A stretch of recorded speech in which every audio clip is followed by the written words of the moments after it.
Hello, Bacho. Let's see this question.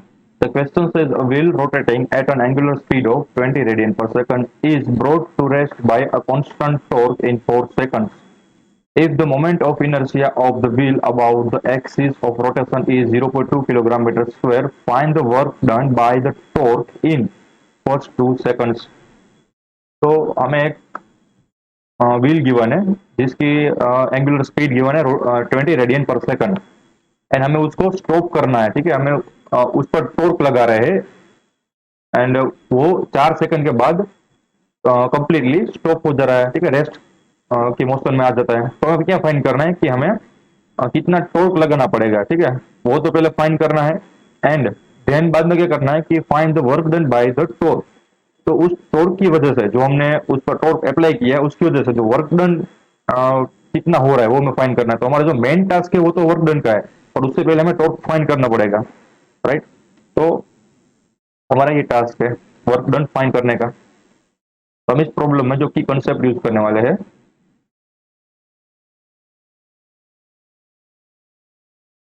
वो होगा work done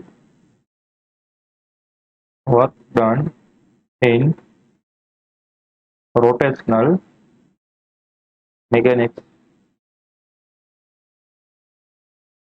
and equation of motion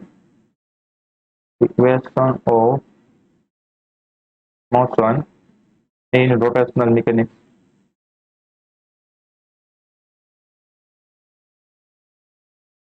हमें दो कॉन्सेप्ट का यूज करके हमारा जो ये प्रॉब्लम है वो सॉल्व करने वाले हैं। हमारे पास क्या क्या गिवन है, तो हमारे पास इनिशियल एंगुलर वेलोसिटी गिवन है 20 रेडियन पर सेकंड। हमें टाइम गिवन है 4 सेकंड एंड जो मोमेंट ऑफ इनर्शिया है वो गिवन है 0.2 किलोग्राम मीटर स्क्वायर। तो हमें फाइंड करना है टॉर्क टाउ की वैल्यू। तो पहले यूज करेंगे equation of motion in rotational mechanics, जो कि है ये वाला equation omega is equal to omega naught plus alpha T. अब मैं क्या करूंगा मल्टीप्लाई, यहाँ पर लिख देता हूँ multiply both side with I. Moment of inertia से मैं क्या करूंगा मल्टीप्लाई करूंगा। तो हमारा इक्वेशन बनेगा कुछ इस तरह से I omega is equal to I omega naught plus I alpha T. अब हमें पता है कि टॉर्क क्या होता है, टॉर्क इज इक्वल टू एक इक्वेशन होता है टॉर्क का आई टाइम्स अल्फा। तो इसको हम पुट करेंगे हमारे फॉर्मूले में, प्रीवियस फॉर्मूले में, ये वाले फॉर्मूले में। तो हमारे पास जो आंसर आएगा वो क्या आएगा, तो we have I omega plus I omega naught plus torque times t. अब हम वैल्यू पुट करेंगे। यहाँ पर मैं एक चीज और लिख देता हूँ कि जो इनिशियल फ्रीक्वेंसी थी, एंगुलर फ्रीक्वेंसी, अभी इनिशियल वेलोसिटी वो तो हमें गिवन है 20 रेडियन पर सेकंड। फाइनल एंगुलर वेलोसिटी भी हमें गिवन है 0 रेडियन पर सेकंड, क्योंकि वो रेस्ट पे हो जा रहा है 4 सेकंड के बाद। तो यहाँ पर आएगा 0, क्योंकि फाइनल एंगुलर वेलोसिटी हो रही है 0। यहाँ पर आई की वैल्यू क्या थी, आई की वैल्यू थी 0.2। तो यहाँ पर आएगा 0.2 टाइम्स इनिशियल एंगुलर वेलोसिटी वो थी 20 प्लस टॉर्क की वैल्यू हमें फाइंड करनी है एंड कितनी सेकंड में स्टॉप हो जा रहा है, तो 4 सेकंड में। तो यहाँ पर आएगा 4 times torque is equal to minus 20 times 0.2 यानी कि 4। ठीक है, तो यहाँ पर आएगा 4 - 4। अब देखो माइनस क्यों आ रहा है, माइनस आ रहा है इसलिए कि हम जो टॉर्क है वो इनिशियल एंगुलर वेलोसिटी को हटा रहा है, ये डिनोट कर रहा है। और ये भी बोल सकते हैं कि जो हमारी इनिशियल एंगुलर वेलोसिटी थी उसके अगेंस्ट में ये टॉर्क है वो वर्क कर रहा है, उसको रोकने की ट्राई कर रहा है, इसलिए यहाँ पर माइनस आ रहा है। तो हमें इसकी सिर्फ मैग्नीट्यूड चाहिए। तो टॉर्क का मैग्नीट्यूड क्या आएगा, 1 आएगा न्यूटन मीटर। तो हमारा जो टॉर्क फाइंड करने का पहला स्टेप था वो कंप्लीट हो गया। अब देखो टॉर्क निकल के आ गया, अब हम फाइंड करेंगे वर्क डन कितना होगा। तो वर्क डन का फॉर्मूला क्या होता है रोटेशनल मैकेनिक्स में, वो होता है integration of torque into D theta. अब इस केस में हमें गिवन है कि टॉर्क तो कांस्टेंट ही है, हमने फाइंड किया 1 न्यूटन मीटर, तो ये बाहर निकल जाएगा, तो अंदर इंटीग्रेशन में क्या बचेगा, इंटीग्रेशन ऑफ डी थीटा। तो ये जनरल फॉर्मूला हुआ टॉर्क इंटू थीटा।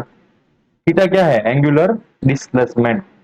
यहाँ पर हम लिमिट भी पुट कर सकते हैं पर उसकी कोई रिक्वायरमेंट है नहीं, क्योंकि ये जो हम जनरल लिमिट लेते हैं वो क्या होते हैं, रेफरेंस के रिस्पेक्ट में लेते हैं। तो हमने रेफरेंस माना है कि जब ये व्हील घूमना स्टार्ट हुआ, t इज इक्वल टू 0 से हमने ऑब्जर्व करना स्टार्ट हुआ, तो उसका डिस्प्लेसमेंट था 0, एंड 2 सेकंड के बाद हमें फाइंड करना है कि उसका डिस्प्लेसमेंट कितना होगा, तो इसलिए हमने लिमिट नहीं लिया। आप ले भी सकते हो, वही सेम ही आएगा, आंसर सेम ही आएगा। तो थीटा क्या है यहाँ पर, angular displacement, angular displacement in 2 second. क्यों यहाँ पर 2 सेकंड लिखा, क्योंकि हमें फर्स्ट 2 सेकंड में ही वर्क डन फाइंड करना है, राइट। तो यहाँ पर पहले ये फाइंड करना पड़ेगा, थीटा फाइंड करना पड़ेगा। तो थीटा की वापस से हम इक्वेशन ऑफ मोशन में चले जाते हैं। इक्वेशन ऑफ मोशन कौन सा वाला यूज करेंगे, तो थीटा वाला। Theta is equal to omega naught t plus 1/2 alpha t square, ये जनरल वन है, ठीक है। हम इसमें डायरेक्शन अभी नहीं पुट किया, अब इसमें डायरेक्शन भी पुट करने वाले हैं। तो मान लो कि ओमेगा था वो पॉजिटिव, हम उसकी डायरेक्शन मान ले कि पॉजिटिव डायरेक्शन में घूम रहा था, तो ये अल्फा कौन सी डायरेक्शन में होगा, तो हमने यहाँ पर ही देख लो माइनस आया था कि जिस डायरेक्शन में टॉर्क होगा उसी डायरेक्शन में तो अल्फा होगा ना। तो अल्फा क्या करेगा, ओमेगा को ब्रेक करने की ट्राई करेगा, यानी कि ओमेगा को घटाने की ट्राई करेगा, इसलिए यहाँ पर माइनस आएगा, माइनस 1/2 अल्फा टी स्क्वायर। तो थीटा हमें चाहिए फर्स्ट 2 सेकंड में टोटल डिस्प्लेसमेंट, तो यहाँ पर टी की जगह आएगा 2 सेकंड। ओमेगा नोट की वैल्यू क्या थी, ओमेगा नोट की वैल्यू थी 20, टाइम्स क्या आएगा यहाँ पर 20 टाइम्स 2 सेकंड माइनस 1/2। अब देखो यहाँ पर हमें अल्फा की वैल्यू फाइंड करनी पड़ेगी, तो कोई दिक्कत वाली बात नहीं, यहाँ पर हम ब्रैकेट में अल्फा की वैल्यू फाइंड करते हैं। देखो टॉर्क की वैल्यू हमें गिवन है, तो टॉर्क इज इक्वल टू क्या होता है, आई टाइम्स अल्फा होता है। तो अल्फा बराबर क्या होगा, टॉर्क अपॉन आई। अब टॉर्क की वैल्यू थी 1, आई की वैल्यू थी हमें कौन सी कितनी की होता है 0.2, यहाँ पर था 0.2, तो इसका वैल्यू आंसर क्या निकल गया, देखो अल्फा इज इक्वल टू 5, ठीक है ना। 2/10 यानी कि 5 रेडियन पर सेकंड स्क्वायर, तो ये हमारी अल्फा की वैल्यू आ गई, निकल गए। तो यहाँ पर आएगा टाइम्स 5 टाइम्स टी स्क्वायर, यानी कि 2 का स्क्वायर होगा 4। तो इसको सोल्व करते हैं, चलो 20 टाइम्स 2 40 माइनस ये 2 से 2 कैंसिल हो गया, तो ये आएगा 10, तो ये हमारे पास आ गया 30 रेडियन। तो ऐसे हमारी डिस्प्लेसमेंट की वैल्यू मिल गई। अब इसे किस पे पुट करते हैं, इस वाली इक्वेशन में पुट करते हैं। तो जो वर्क डन का फॉर्मूला आया, वर्क डन आया, मैं यहाँ पर लिख देता हूँ, work is equal to torque की वैल्यू क्या थी, देखो टॉर्क की वैल्यू थी हमने फाइंड किया 1, तो यहाँ पर लिख देते हैं 1, एंड डिस्प्लेसमेंट की वैल्यू क्या है, देखो एंगुलर डिस्प्लेसमेंट की वैल्यू है 30, तो ये कुछ ऐसा निकल के आया 30 जूल, ठीक है। 1 टाइम्स 30, ये मैंने टाइम्स लिख दिया और कुछ नहीं। So the final answer of the question is that work done we required for the first 2 seconds is 30 joule. I hope you understood it well. Best of luck.